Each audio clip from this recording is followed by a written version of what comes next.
नमस्कार. परवा सांगलीला गेलतो आणि घरातनं निघालो. गाव पास केल्यानंतर सांगलीत एकदम पोहोचल्यावर लक्षात आलं आपण पोहोचलोय. आणि मध्ये काय असं काय झालंय, काय बघितलंय, कसं आलोय काहीच आठवत नाही. इव्हन मला होते असंच नाही, तुम्हाला होत असेल की आपण ज्या रोजच्या रस्त्यानं युज्युअल रूटनं जातोय त्या प्रवासात आपण काहीच ऑब्झर्वेशन करत नाही. आपण फक्त निघालोय आणि पोचलोय एवढ्याच गोष्टी घडते त्या.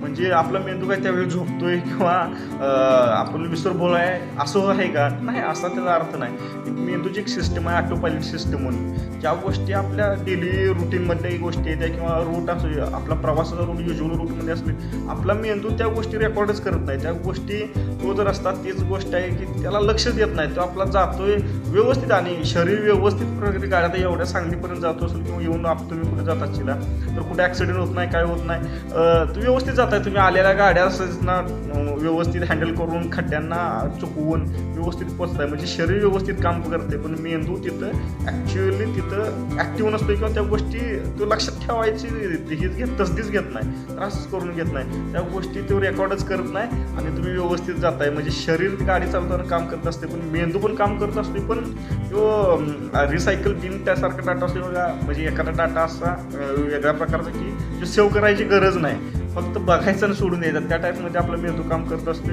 आणि मेंदू काय आपण काय हे नाही की विसरभोळ नाही. आपला मेंदू खूप हुशार आहे. त्याला चांगलंच माहीत आहे की गोष्टी कुठल्या रेकॉर्ड करायच्या किंवा कुठल्या लक्षात ठेवायच्या, आणि ज्या गोष्टी लक्षात ठेवायची गरज नाही त्या गोष्टी तो लक्षात ठेवतच नाही आणि त्या आपल्याला आठवतच नाही त्या.